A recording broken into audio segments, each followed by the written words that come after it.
Egaa ijoollee koo, obbolaa koo, keessummoota akkasumas jaalawwan baga jiraattanii har'a geenye si'anaa warra akka keenyaatii fi wanarkuun soogiddan birraa ta'aa jirti. Yoo wal agarru immoo baay'ee gammanna. Galatoomaa arguu keessanii. Global Oromo Community Association yookiin waldaa addunyaa hawaasa Oromoo waan isin waamtanii fi utuun ta'in maqaa keessantu caalaa na gammachiisa.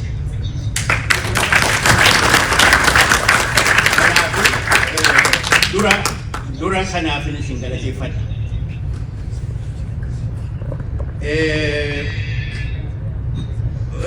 Utuu Oromoo badiin yookiin diasporaan tokkummaaf kurnan sadan darban waan hedduu yaadanii turan. Garuu hin milkoofne. Oromiyaa ala garba gama heddumminaan jiraachuu beekamaadha. Wayyabii ala kanaan biyya godhatee jira. Oromiyaan guddootii deebi'uun hin jiru jechuudha. Oromiyaa guddittiitti deebi'uun hin jiru jechuudha. Wayyabii ala kanaan biyya godhatee jira. Oromiyaan deebi'uun hin jiru jechuudha.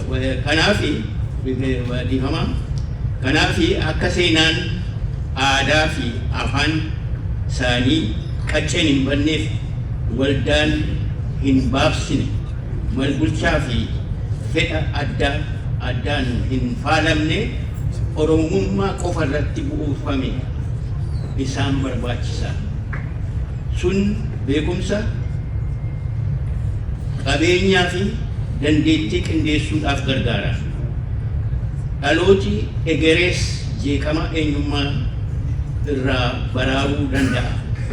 Hundi itti yaadu, walii fi waliin yaadu ka'uun barbaachisaa.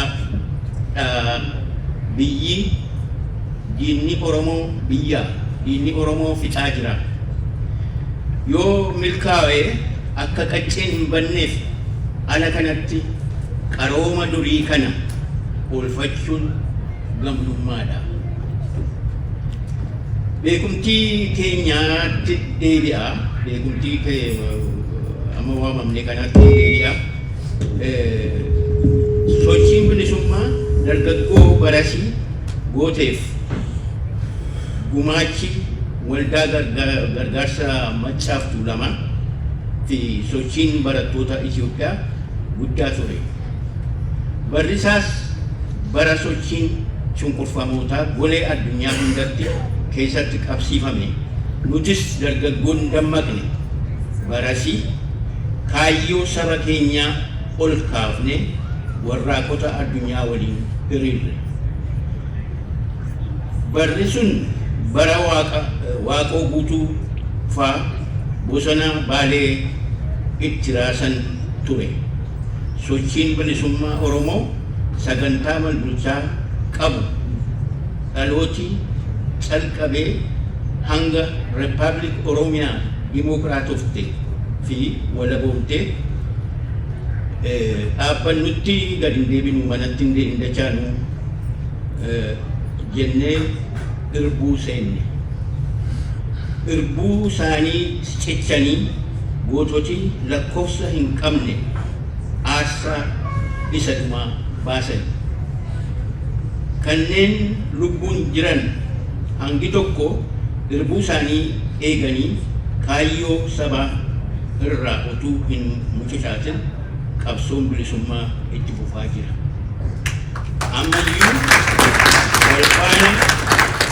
Ammayyuu walfaana ka'uu dhabuu Oromoof Oromiyaan hin wadhabu.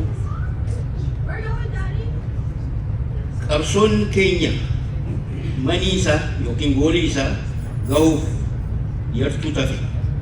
Garuu hammi hafe tokkummaa kutannoo fi dhudhama daddaaqina hin qabne fi gamnooma guddaa barbaada.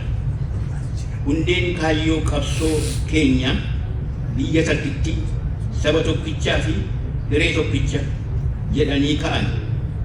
Garuu waan isaaniif ta'u tokkummaan dalaguu fi ka'utti gurguddoon Oromoo danqaa jira.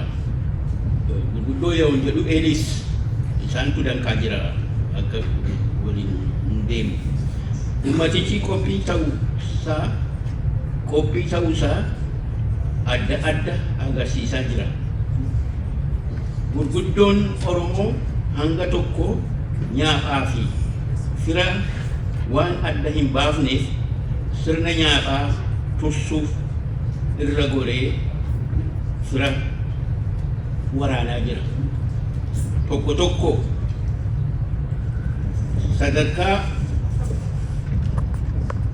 sadarkaa waliin araaramuu hin dandeenye ga'anii jiru. Gaaffiin mooraa Itoophiyaa keessa ka'u fi gaaffiin Oromiyaa adda adda ta'uu hin hubanne. Kan beekaa waliin dhahanis jiru. Inni calqabaa ofirrummaa fi hunda dhuunfachuu keessa ka'uu yoo ta'u, inni lammaffaan walabummaa fi bilisummaa dhabuu keessaa madda. Gosooti hedduun eenyummaa isaanii humnaan walitti baqsame aadaaf afaan Amaaraa humnaan fudhachiifamanii jiru. Isaan keessaa hedduun of bulchuu gaafataa jiru. Amaarri kan Oromootti dhaadatu hanga jara sanaa of jala tursuu danda'utti. Amma jara warra ofitti baqse sana akka Agaw, akka Qimaant, akka Oromoo Kaabaa of jala tursuu danda'etti nutti dhaadataa jechuudha. Kan darban jabduu nuti itti akeekuu dadhabne hojjetaniitu darbani jaalluwwan keenya.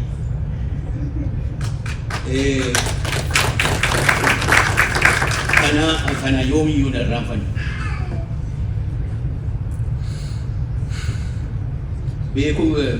Beekamtiin kan biyyaaf aarsaa ta'anii barsiifata ta'ee itti fufuu jabeeffamuu qaba. Wanti ammas hin gootan kuni barsiifata ta'ee itti fufuu qaba. Dhaloota qabsaa'aa haaraaf haamlee yoo ta'u, maanguddoo akka kootiif galaa du'aa ta'a. Shaakalli akkasii qabsoo Oromoo kan lubbee isaa hin irraanfanne ta'uu hubachiisa. Qabsaa'aan tokko maanguddoo gargaarsa isaa barbaadan, maatii isaa, jaalallee isaa, barumsa isaa gatee qabsootti bobba'uun beekamuu qaba. Warraa fi maatii hanga tokko irraa miidhamni ga'us hojichi hojjetamuu qaba. Kana malee roorroo fi salphinni itti fufee wal qabatanii baduu ture. Kanaaf kanneen yeroos dammaqan fedhaan of kennaniiru. Of kennuu sanaan karaa fagoo boonsaa dhufuun sabichaa waan mul'atu. Sammuu qabsaa'aa keessatti malee kan yeroos ifaa hin taane amma ijoolleen daangaa biyyaa ishee biyya Oromiyaa jedhamtu afaan qubee qabuu fi ittiin hojjechuuf barachuu danda'an akka qabdu beekamtii beekti ijoolleen beekti. Ijoolleen baraan keenya Oromiyaa jennee haa calqabnu malee biyya Oromiyaa yoo jenne yaayyoo ishee wayii maappii ishee hin beeknu mataa keenya keessa hin jiru. Amma garuu ijoolleen mataa ishee keessaa qabdi. Oromiyaa yoo jettu waan itti mul'atu qaba. Afaan see dubbachuuf barreessuuf qubee ofii qabdi. Kanaafi wanti godhamee waan salphaa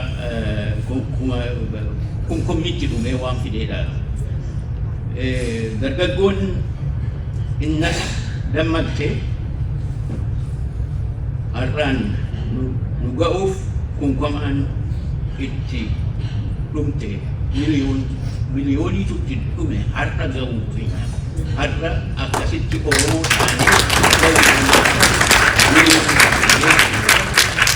dirqama sana fudhachuun isaanii maatii isaanii jireenya gaarii jiraachisuu utuu danda'anii gatanii irraa badanii. Kanaaf beekamtiin har'a caalaatti isaan aarsaa ta'aniif ta'a. Isaan warra du'aniif warra aarsaa ta'anii asiin ga'anii fi beekumtii kennamuutu irra jira. Nu miti.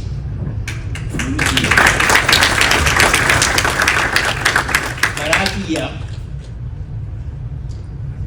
jaartusheen hamaaf tolaa naannaa kooti dhibdee hin beekne har'a na dhiiftee akka hin deebinetti deemteetti.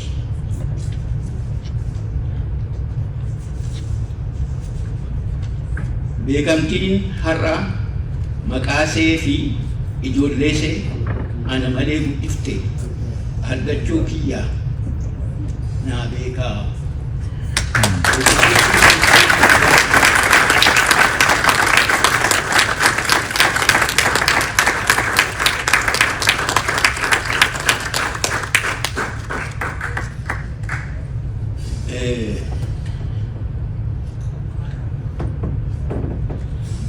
Isaanii waan quba hin qabnetti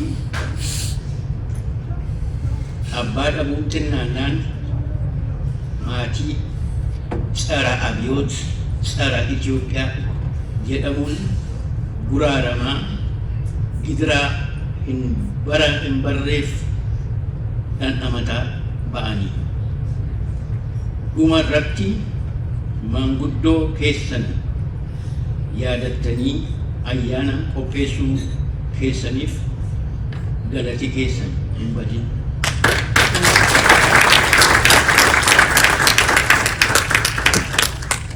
Xiyyeeffannoo keessan tokkummaa Oromoo ala kana jiru irratti akka hin irraanfanne. Xiyyeeffannoon keessanii Oromoo ala jiru kana yoo tokko gootan malee akkuma warra kaanii warra waggaa 400 dhufee warra gurraachaa naannaa keenyaan agartu. Jeeqama sana keessa jiru. Jeeqama hundumti keessan hin agartu. Kanaaf yoo ammaa jalqabdanii kaalcharii isheetiif, aadaa isheetiif, afaan ishee, biyya ishee barsiiftanii kana gochuudhaaf tokkummaa yoo qabaatanii yoo qindeessitanii dandeettii keessan yoo gootanii kitaabas qopheessuu hin dandeessu, mana barumsaas banuu hin dandeessu, kaarikulamii qopheessuu hin dandeessu. Kana malee ijoolleen keessan ciraa baduu adeemti. Nuti isin bannaa jechuudha. Okay. Waldaan keessaniis kan Oromoo biyya badan kan Oromoo biyya badan ala jiran walitti qabu akka ta'u milkiin bahaan jedha. Hamaa si'ana Oromootti aggaamame jalaa nu haa baraaru. Hora bulaa jedheen xumura. Oromiyaan haa jiraatu.